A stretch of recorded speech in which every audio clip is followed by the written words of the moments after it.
Hey guys, so here are my thoughts about the past event with Anthony Joshua versus Francis Ngannou, particularly focusing on Ngannou.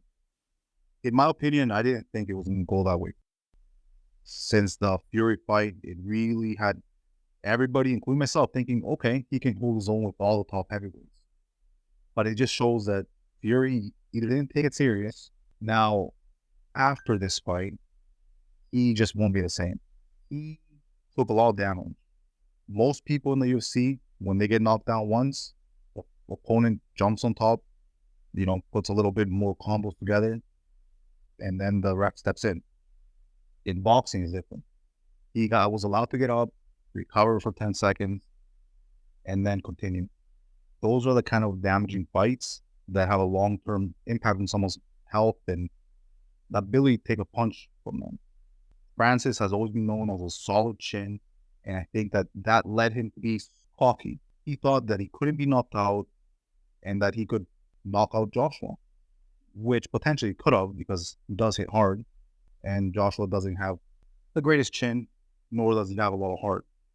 He went in there with the wrong game plan.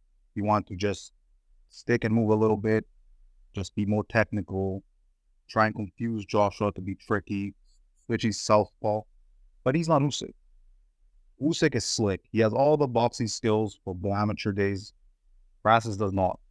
Francis, as soon as he turned southpaw, he got tagged with the right hand because, of course, southpaws are susceptible to that. All right, where does Francis Ngannou go from here? In my opinion, he should retire. He just made life-changing money, generational wealth. First with Fury, 10 million US. Now with this fight with the Joshua, 20 million. And I don't think that's including all the sponsors and if he gets pay-per-view points. But let's just say at least 30 million. Now it's up to Francis if he does the cliche thing and go broke and make it generational money. I think he still has the competitive spirit in him, but as older fighter, if he keeps fighting, I foresee he's gonna keep on getting knocked out. And it's hard to imagine because he was seen like this indestructible heavyweight, like a juggernaut. But now that people have seen that, the mystique is gone. And then when people fight him, they're not fighting scared. They're gonna just fight him like another fighter.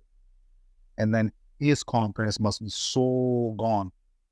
He didn't do good in that fight. He was so shy with his striking. It was such a boring fight. That's due to lack of confidence. His confidence was taken out of him because he lost to Stipe. And with the Stipe fight, it was just mostly because he got tired because Stipe was wrestling him and just outworking him, and he wasn't ready for that because he thought he was going to go in there and just knock out Stipe. All right. So imagine after this devastating knockout, which is not the type of knockouts that you see in boxing, that they go out cold, man, and the way he fell backwards, I can still picture it in my mind.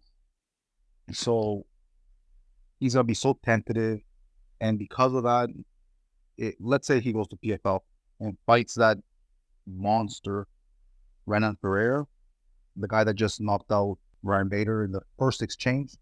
He could clip him because heavyweight boxing and heavyweight MMA, it's not like other divisions, but they're just more technical and they just need to be outpointing this guy and that guy. No, all these guys have enough power to knock each other out. But Francis, he did good. He had a good career. He should hang up the gloves. And to be honest, at the end of the day, he won.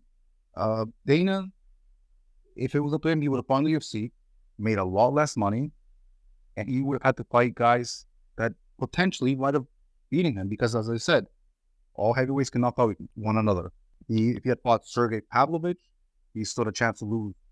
If he had fought Tom Aspinall, he might have lost too because Tom is a pretty good fighter. Of course, John Jones, he might have lost. And even up-and-comers like Robelis de Spain, he might have lost to them too. So, but we don't know that. But at least he fought those boxing fights. Yes, he lost, but it was very financially setting. Like he is set, and he might have lost in the UFC anyway. So it turned out pretty good for him. So with that said, Tell me what you guys think in the comments, and I'll respond usually.